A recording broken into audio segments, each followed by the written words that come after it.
الحمدللہ رب العالمین الصلاۃ والسلام علی رسولہ الکریم اما بعد فاعوذ باللہ من الشیطان الرجیم بسم اللہ الرحمن الرحیم رب اشرح لی صدری ویسر لی امری واحلل عقدۃ من لسانی یفقہوا قولی رب زدنی علما اللہم انی اسألک علما نافعا وعملا متقبلا اللہم ثبتنا عند الموت بلا الہ الا اللہ اللہم فقہنا فی الدین آمین یا رب العالمین۔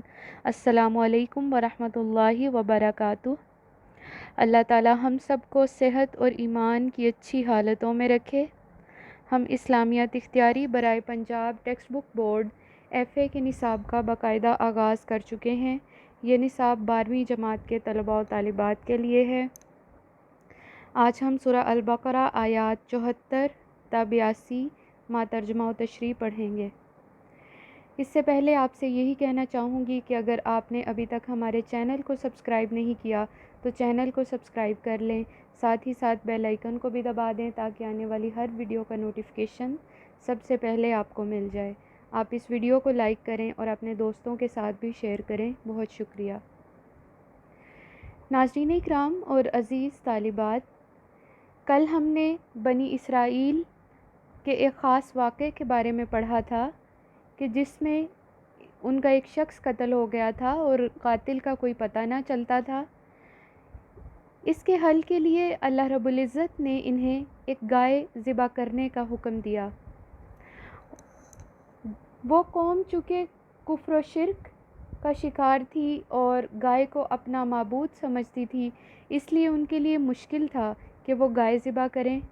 اب وہ کیا کرنے لگے کہ وہ حضرت موسیٰ علیہ السلام سے طرح طرح کے سوالات کرنے لگے، ٹال مٹول کرنے لگے۔ پہلے پوچھا کہ گائے کیسی ہو، اور اس کے بعد پھر اس کے رنگ کے بارے میں سوالات کیے۔ تو ان کا یہ رویہ خاص طور پہ یہ واضح کر رہا تھا کہ وہ اللہ کا حکم ماننے میں ٹال مٹول سے کام لے رہے تھے، یعنی وہ کرنا نہیں چاہ رہے تھے گائے کو ذبح۔ اس وجہ سے وہ یہ بار بار کہہ رہے تھے کہ اپنے رب سے ہمارے لیے دعا کریں۔ ایک یہ بات اس طرف بھی جاتی ہے کہ یہ اللہ رب العزت کو ابھی تک اپنا رب تسلیم نہیں کر پائے تھے۔ یہ ابھی تک اسی طرح سے جس طرح سے مشرکین اپنے معبودوں کو پوجتے ہیں، اسی طرح سے یہ پوجنا چاہتے تھے۔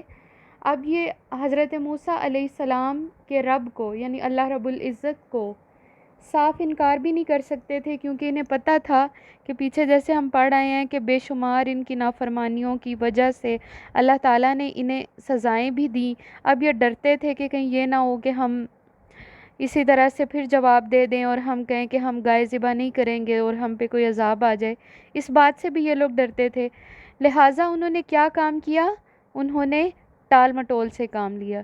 پھر جب ان پر بات واضح ہو گئی، انہوں نے گائے ذبح کر دی، اور پھر کیا ہوا کہ گائے کے گوشت کا ایک حصہ جو ہے وہ مقتول کے جسم پر مارا گیا اور وہ زندہ ہو گیا، اور اس نے اپنے قاتل کا پتہ بتا دیا۔ اور اس کے بعد اللہ رب العزت نے کیا فرمایا اس کے 9ویں رکوع میں کہ اللہ اپنی نشانیاں اسی طرح سے کھول کھول کر بیان فرماتا ہے۔ اور وہ نشانی کیا تھی کہ کس طرح سے ایک مردہ شخص زندہ ہوا اور اس نے اپنے قاتل کا پتہ بتایا۔ اس میں ان لوگوں کے لیے نشانیاں ہیں جو کہ فہم و شعور رکھتے ہیں، یعنی جو سمجھ رکھتے ہیں، جو عقل رکھتے ہیں۔ اس کے اپوزٹ دوسرے لوگ جو کہ اللہ رب العزت کی نشانیوں کو دیکھ کے، اللہ کے معجزات کو دیکھ کے کوئی نصیحت نہیں پکڑتے، بلکہ کیا کام کرتے ہیں؟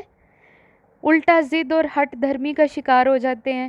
یہ کیوں ہوا، یہ کیسے ہوا، وہ کیوں ہوا، اس طرح کے سوالات۔ اسی طرح کی قسم کے لوگوں کے ساتھ کیا ہوتا ہے، ان کی پنشمنٹ کیا ہوتی ہے؟ ثم قست قلوبکم، کہ ان کے دل کیا ہو گئے؟ سخت ہو گئے۔ اور جب کسی شخص کا دل سخت ہو جائے تو کیا ہوتا ہے؟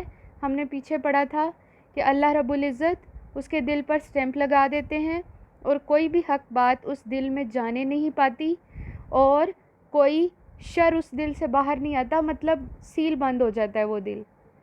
ثم قست قلوبکم، پھر ان کے دل سخت ہو گئے، سیاہ ہو گئے، اس طرح سے سخت ہوئے کہ اب کوئی بھی حق بات ان کے دلوں میں داخل نہیں ہو سکتی۔ من بعد ذالک اس کے بعد، کس کے بعد؟ یہ واقعہ ہو جانے کے بعد۔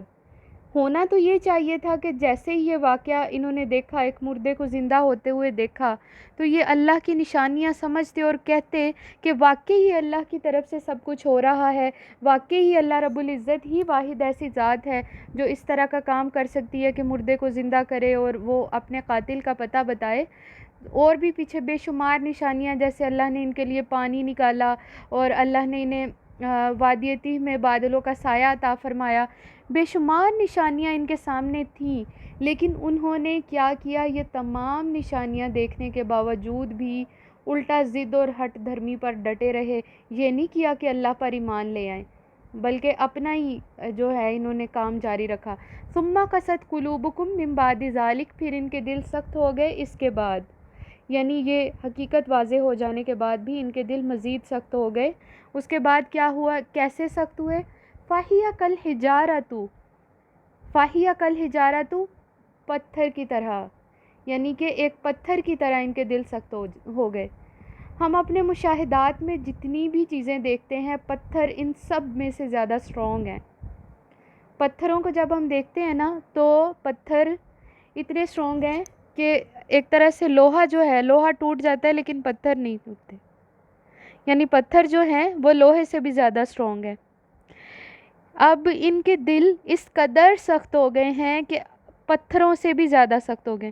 پتھروں سے تو پانی نکل آتا ہے نا، چشمے بہتے ہیں، نہریں بہتی ہیں، دریا بہتے ہیں، لیکن جب کہ ان کے دل سخت ہو گئے ہیں، اب کیا ہوگا کہ ان کے دلوں میں خیر جو ہے وہ نکل گئی ہے، ان کے دلوں سے خیر خالی ہو گیا۔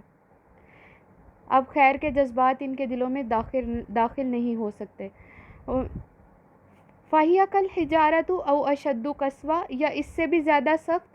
اب دیکھیں پتھر کس قدر سخت ہے، لیکن ان کے دل اس سے بھی زیادہ سخت ہو گئے۔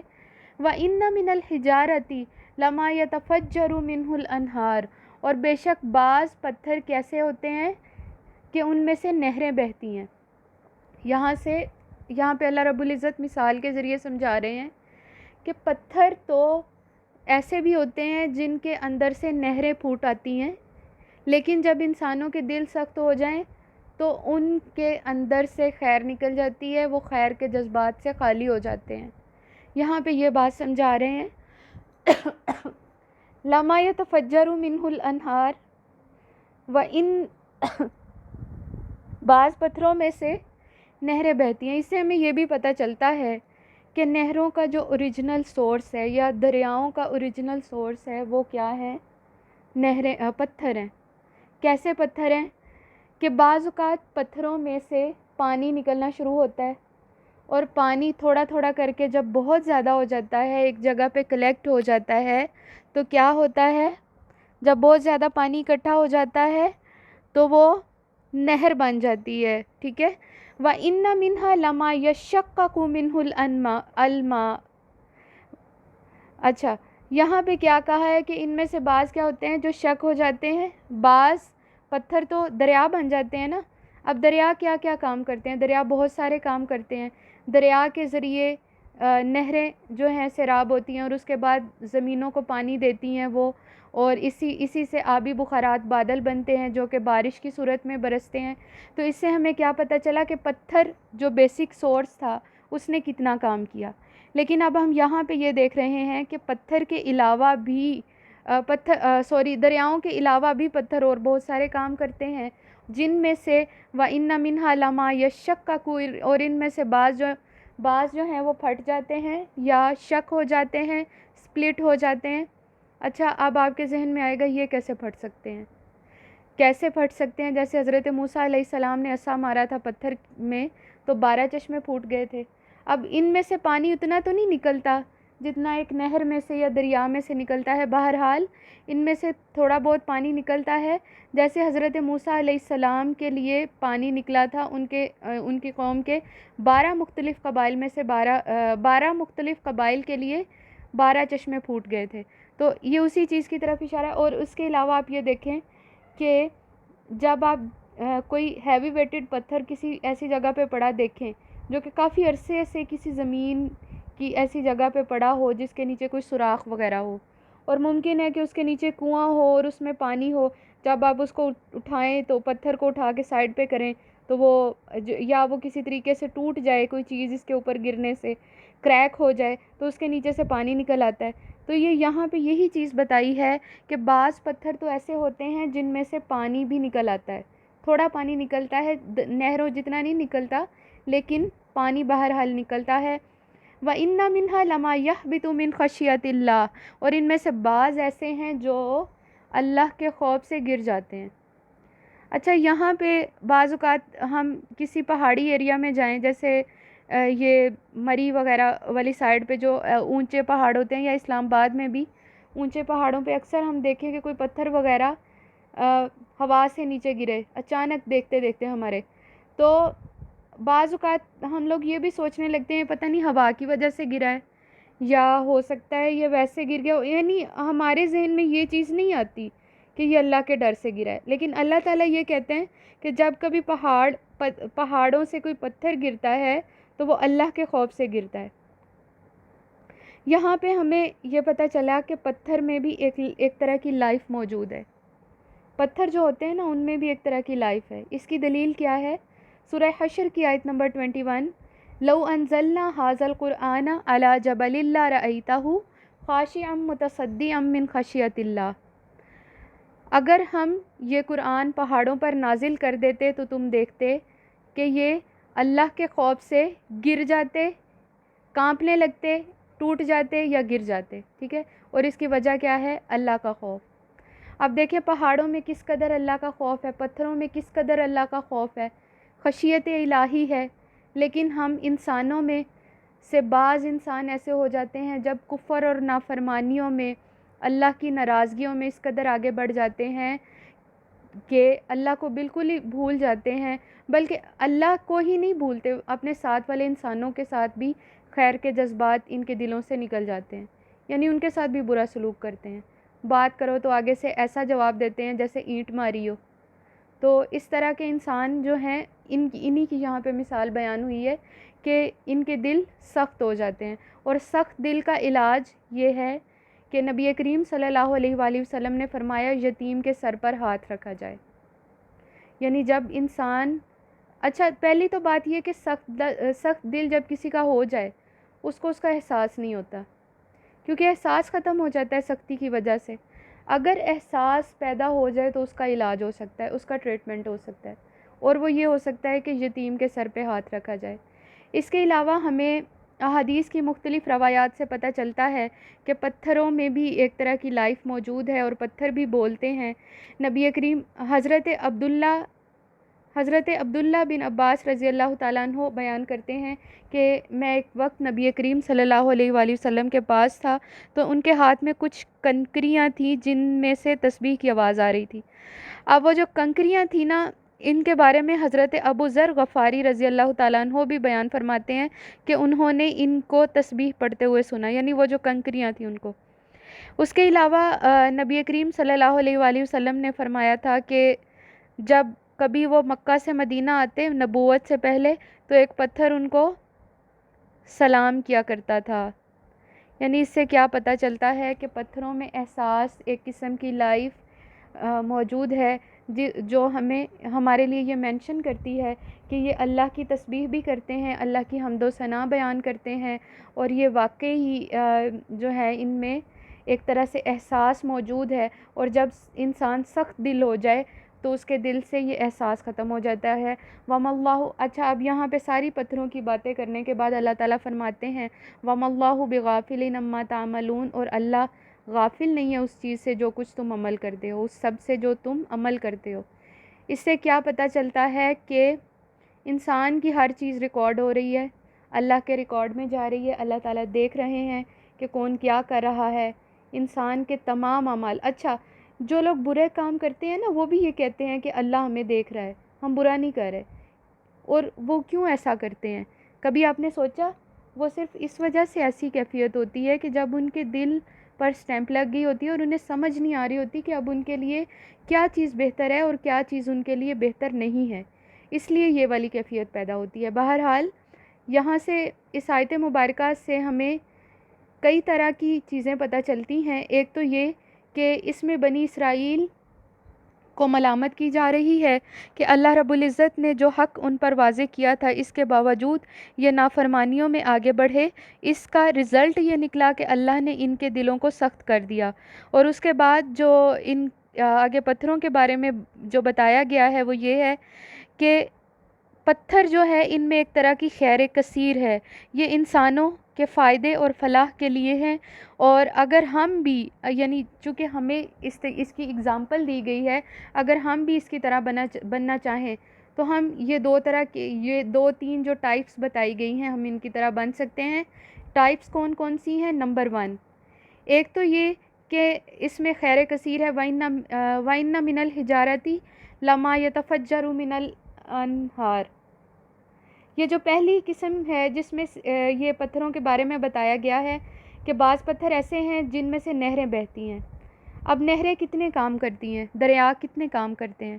اگر انسان خود کو اس کے ساتھ ایک طرح سے کمپیئر کرے کہ انسان کس طرح نیکی میں سبقت کرتے ہوئے دوسروں کے کام آ سکتا ہے، تو اس سے بہت چیزیں ہمیں سمجھ میں آ سکتی ہیں کہ ہم کس طرح سے کسی کی ہیلپ کر سکتے ہیں، کسی دکھی کے کام آ سکتے ہیں، بیماروں کی تیمارداری کر سکتے ہیں، غریبوں کی مدد کر سکتے ہیں، یتیموں کے سروں پہ ہاتھ رکھ سکتے ہیں۔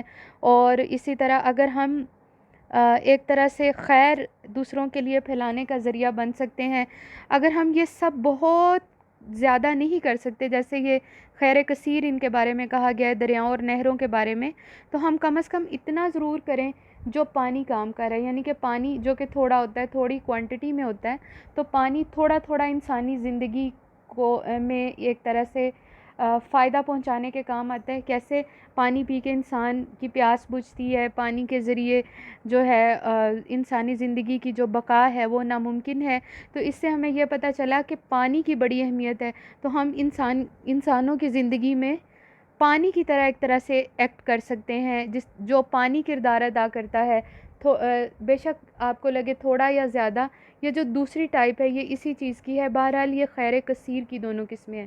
اور تیسری قسم خشیت الہی کی، کہ وہ انسان جس کے دل میں اللہ کا ڈر ہو، اللہ کا خوف ہو، اللہ کی ناراضگی کا خیال ہو، وہ کبھی بھی اللہ کو ناراض نہیں کرے گا، اور اس کے دل میں ہمیشہ یہ چیز رہے گی کہ اللہ کی نشانیاں جب وہ دیکھے گا تو اس کا دل لرز جائے گا، اسی طرح جیسے پہاڑ لرزتے ہیں۔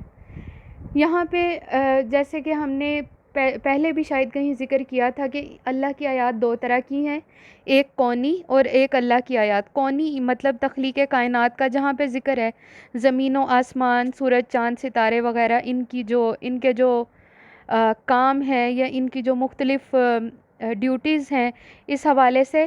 اور جو لوگ اللہ رب العزت کی آیات پر، اللہ کی نشانیوں پر غور و فکر کرتے ہیں تو وہ چھوٹی چھوٹی چیزوں سے بھی بہت سارے سبق حاصل کرتے ہیں۔ لیکن اس کی جو دوسری قسم ہے یہ دل کی نرمی پر منحصر ہوتا ہے، کہ اگر انسان کا دل نرم ہوتا ہے نا تو دل کی نرمی کی وجہ سے انسان ان تمام چیزوں کی شناخت بآسانی کر سکتا ہے۔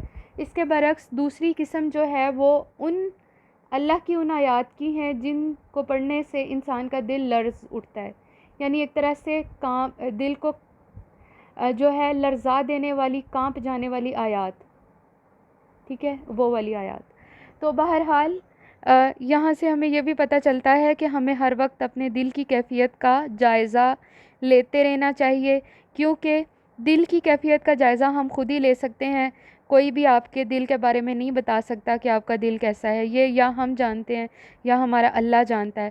اگر ہمارے دل میں ذرا سی بھی کوئی سختی آ جائے تو ہمیں اس کو دور کرنے کا علاج کرنا چاہیے۔ بہرحال یہاں پہ جو قساوت قلب سے مراد بھی یہی ہے کہ دلوں کی سختی، اور اس قدر سختی کہ اس میں حق بات نہ جا سکے۔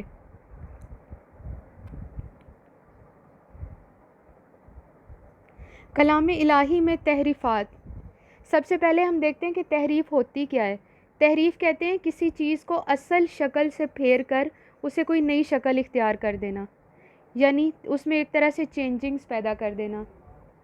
تو یہاں پہ آپ یہ دیکھیں کہ کلام اللہ کے بارے میں بات ہو رہی ہے کہ اس کو بدل دیا گیا ہے۔ اللہ تعالیٰ آیت نمبر 75 میں فرماتے ہیں سورہ البقرہ کی افتطمعون ان یؤمنوا لکم، کیا تم یہ طمع رکھتے ہو یا کیا تم یہ خواہش رکھتے ہو کہ یہ لوگ تمہاری تصدیق کریں گے؟ کون کہتا ہے؟ یہ کن کے بارے میں بات ہو رہی ہے؟ جب نبی کریم صلی اللہ علیہ وآلہ وسلم ہجرت کے بعد مدینہ تشریف لے گئے تھے تو لوگ ابتدا میں بہت زیادہ یعنی کہ جوک در جوک مسلمان ہونا شروع ہو گئے۔ اس کی کیا وجہ تھی؟ کیونکہ ان کے ہاں نبی کریم صلی اللہ علیہ وسلم کی حقیقت واضح ہو چکی تھی۔ وہاں پہ موجود جو یہودی علماء تھے انہوں نے ان کو بتا دیا تھا نبی کریم صلی اللہ علیہ وسلم کی حقیقت کے بارے میں، اس لیے یہ لوگ جان چکے تھے نبی کریم کے بارے میں۔ اب لوگ چونکہ جوک در جوک مسلمان ہو رہے تھے تو ان میں سے بعض لوگ ایسے بھی تھے جو کہ نہیں ہو رہے تھے۔ اب جنہوں نے بتایا تھا وہ نہیں ہو رہے تھے، جن کو بتایا گیا تھا وہ مسلمان ہو گئے تھے۔ اب جن کو بتایا گیا تھا وہ کنفیوژن میں مبتلا ہو گئے۔ وہ کس طرح سے کنفیوژن میں مبتلا ہوئے؟ انہوں نے کہا کہ ان کے ذہن میں ایک طرح سے کوشچن مارک آیا کہ اگر یہ نبی سچے ہیں، اگر یہ کلام سچا ہے تو یہ ہمیں بتانے والے خود مسلمان کیوں نہیں ہو رہے، خود ان پر ایمان کیوں نہیں لا رہے؟ تو ایک طرح سے ان کے جواب کے طور پہ یہ بات بتائی جا رہی ہے کہ یہ تمہاری کیا تم یہ خواہش کرتے ہو، کیا یہ تمہاری خواہش ہے کہ یہ لوگ تمہاری تصدیق کریں گے کہ تم واقعی سچ کام کر رہے ہو، حق پر ہو، راہ راست پر ہو؟ یہ ایسا نہیں کریں گے۔ یہ کیوں نہیں کریں گے؟ وَقَدْ كَانَ فَرِيقٌ مِّنْهُمْ، اور ان میں سے ایک گروہ، اور حالانکہ ان میں سے ایک گروہ کیا کرتا ہے؟ يَسْمَعُونَ كَلَامَ اللَّهِ، اللہ کا کلام سنتا ہے، ثُمَّ يُحَرِّفُونَهُ، پھر اسے پھیر دیتا ہے، اصل صورت سے پھیر دیتا ہے۔ یہاں پہ بات ہو رہی ہے یہودی علماء کی۔ وہ حسد کی وجہ سے، تکبر کی وجہ سے، ضد کی وجہ سے نبی کریم صلی اللہ علیہ وآلہ وسلم پر ایمان نہیں لاتے تھے، حالانکہ ان کی کتابوں میں ان کی تصدیق کی گئی ہے۔ بائبل میں نبی کریم صلی اللہ علیہ وآلہ وسلم کے بارے میں تصدیق موجود ہے، یعنی جو تورات ہے اس میں آپ کا ذکر موجود ہے۔ فارکلیت کے نام سے آپ کو یاد کیا گیا ہے، جس کے معنی ہے تعریف کیا گیا، یعنی ایسا نبی جس کی تعریف کی گئی ہو۔ اس کے باوجود یہ لوگ اہل علم تھے، جانتے تھے، ان کے سامنے حق واضح تھا، اس کے باوجود یہ کیا کر رہے تھے؟ یہ مسلسل آپ صلی اللہ علیہ وآلہ وسلم کا انکار کر رہے تھے، اور اس کی وجہ صرف ان کی انا تھی، صرف ان کا حسد تھا اور کوئی نہیں تھا۔ اور وہ حسد، اچھا یہ بعض لوگ ان میں سے، آپ کو میں نے پہلے بتایا تھا کہ یہ کرتے تھے کہ لوگوں کو گمراہ بھی کرتے تھے، یعنی جو لوگ ان سے پوچھتے تھے نا انہیں کہتے تھے کہ ہاں یہ اللہ کے نبی تو ہیں مگر امیین کے لیے ہیں، ہمارے لیے نہیں ہیں۔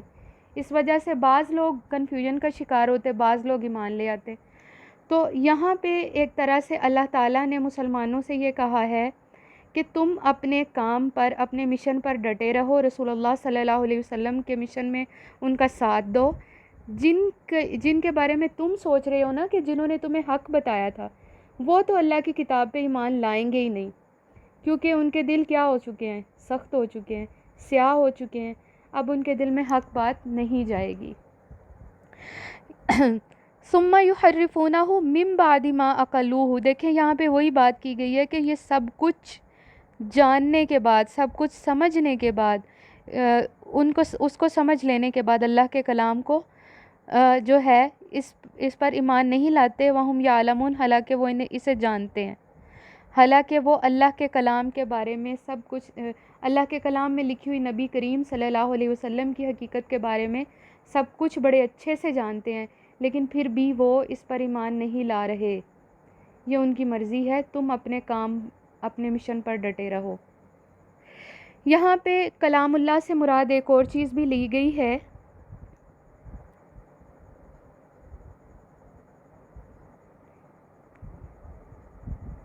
حضرت عبداللہ ابن عباس اچھا یہ جو حدیث ہے یہ قاضی ثناء اللہ کی جو تفسیر ہے، تفسیر مظہری، اسی کے اندر سے لی ہے۔ یہ جو ریفرنس ہے آپ اس میں سے دیکھ لیں، یہ اسی تفسیر کا ریفرنس ہے، تفسیر مظہری کا ریفرنس ہے۔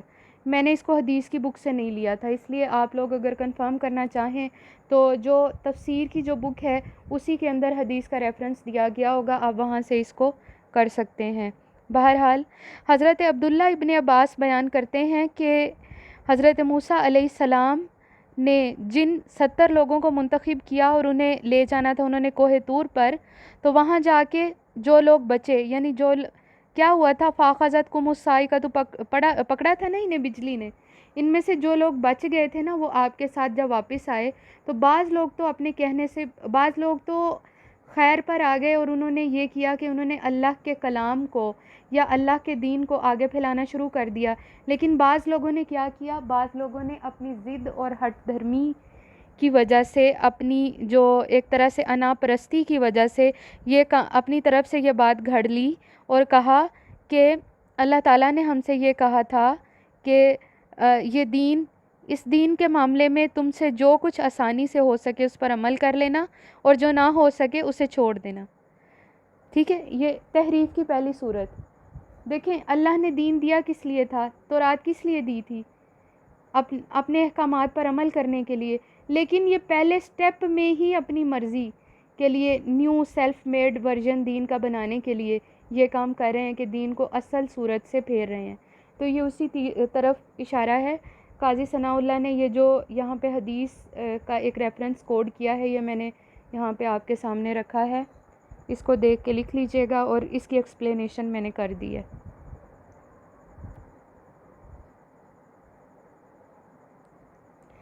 اچھا جی، اب ان کی مزید منافقت کی طرف اشارہ ہے.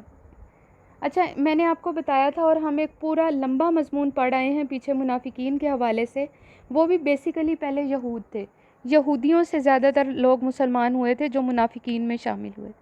اب ان کی دوبارہ ایک طرح سے یاد دہانی کرائی جا رہی ہے کہ یہ لوگ کیا کر رہے تھے. وَإِذَا لَقُوا الَّذِينَ آمَنُوا قَالُوا آمَنَّا، اور جب یہ اہل ایمان سے ملتے تھے اور کہتے تھے کہ ہم تمہارے ساتھ ہیں. وَإِذَا خَلَا بَعْضُهُمْ إِلَىٰ بَعْضٍ، اور جب ان میں سے بعض لوگ آپس میں ملاقات کرتے تھے یا آپس میں جب ملتے تھے تو کیا کرتے تھے، قالو کہتے تھے، اتحدثونہم، کیا تم ان کے سامنے واضح کر رہے ہو، بیان کر رہے ہو، بما فتح اللہ علیکم، وہ سب کچھ جو اللہ تعالیٰ نے تمہیں دیا ہے، یعنی وہ سب حقیقتیں، وہ سب ریالٹیز جو اللہ نے تمہیں بتا دی ہیں نبی کریم صلی اللہ علیہ وآلہ وسلم کے اوصاف کے بارے میں، اب تم کیا کر رہے ہو کہ تم ان کو بتا رہے ہو. یہ اصل میں نا ایک طرح سے ان کا دوگلا پن تھا، ان کے حسد کی وجہ سے بھی، اور جیسے کہ میں نے آپ کو پہلے بتایا تھا کہ غزوہ بدر کے بعد جب مال غنیمت مسلمانوں کے ہاتھ آیا تھا تو جو یہود تھے یا جو لوگ شکست کھا گئے تھے وہ لوگ یہ سمجھتے تھے کہ اگر ہم مسلمانوں کے ساتھ شامل ہو جائیں گے تو ہمیں کچھ نہ کچھ اس سے مالی فائدہ بھی ہو جائے گا. تو پیچھے کیا پڑھا تھا ہم نے، وَإِذَا لَقُوا الَّذِينَ آمَنُوا قَالُوا آمَنَّا وَإِذَا خَلَوْا إِلَىٰ شَيَاطِينِهِمْ قَالُوا إِنَّا مَعَكُمْ إِنَّمَا نَحْنُ مُسْتَهْزِئُونَ. ٹھیک ہے، اور یہاں پہ کیا کہہ رہے ہیں، بما قالوا اتحدثونہم بما فتح اللہ علیکم بہ لیحاجوکم. اچھا، یہاں پہ یہ کہ کیا تم یہ سب کچھ ان کو بتا رہے ہو جو اللہ نے تمہارے سامنے نبی کریم کے بارے میں واضح کیا ہے، لیحاجوکم بہ عند ربکم، تاکہ یہ تم سے جھگڑا کرے اپنے رب کے سامنے، یعنی قیامت کے دن اب اس وجہ سے یہ لوگ تمہارے سامنے جھگڑا کریں گے. افلا تعقلون، کیا تم سمجھ نہیں رکھتے، کیا تمہیں کوئی عقل شعور نہیں ہے کہ تم یہ ساری حرکتیں کر رہے ہو. ناظرین اکرام اور عزیز طالبات، جب انسان کے دلوں پر مہریں لگ جائیں نا تو اسے سمجھ نہیں آتا کہ وہ غلط ہے یا دوسرے غلط ہیں. وہ دوسروں کو غلط کہتے تھے اور خود کو صحیح کہتے تھے، انما نحن مستہزئون، بے شک ہم تو ان کے ساتھ مذاق کر رہے ہیں. پھر اللہ نے ان کے ساتھ کیسا مذاق کیا تھا. تاریخ اس بات کی شاہد ہے کہ اللہ رب العزت نے اپنی آیات جھٹلانے والوں کا انجام کیا کیا. بنی اسرائیل سے ریلیٹڈ ہم مختلف مثالیں پیچھے مختصراً پڑھ رہے ہیں. اگر آپ آگے قرآن کریم کا پورا مطالعہ کریں گے، یعنی سورہ البقرہ کے بعد آپ آل عمران پڑھیں گے، آگے مزید سوراز پڑھیں گے، تو آپ کو یہ ساری چیزیں سمجھ میں زیادہ کھل کے آئیں گی کہ اللہ رب العزت کی آیات جھٹلانے والوں کا کیا انجام ہوتا ہے. یہاں پہ تھوڑا یہ بھی کر لیتے ہیں کہ جیسے میں نے آپ کو پہلے بتایا کہ بائبل میں نبی کریم صلی اللہ علیہ وآلہ وسلم کی بشارت موجود ہے، اور تورات میں اس کا جو واضح حکم موجود ہے. اس حوالے سے قرآن کریم میں بھی ریفرنس ہے. سورہ صف کی آیت نمبر 6 میں ارشاد باری تعالیٰ ہے، حضرت عیسیٰ علیہ السلام نے اپنی قوم سے جو بات کی تھی، انی رسول اللہ علیکم، بے شک میں اللہ کی طرف سے تمہاری طرف رسول اللہ کی میں انی رسول اللہ علیکم، بے شک میں تمہاری طرف اللہ کا رسول ہوں، مصدق لما بین یدی من التورات، اور میں تصدیق کرتا ہوں اس سب کی جو کچھ تورات میں ہے، مصدق لما بین یدی من التورات. ٹھیک ہے، یہاں پہ یہی بات بتائی جا رہی ہے کہ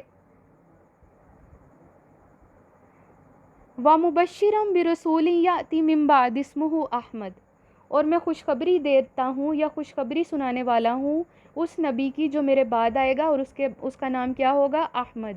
اور احمد کا مطلب کیا ہوتا ہے؟ تعریف کیا گیا. یہاں سے ہمیں کیا پتہ چلا کہ نبی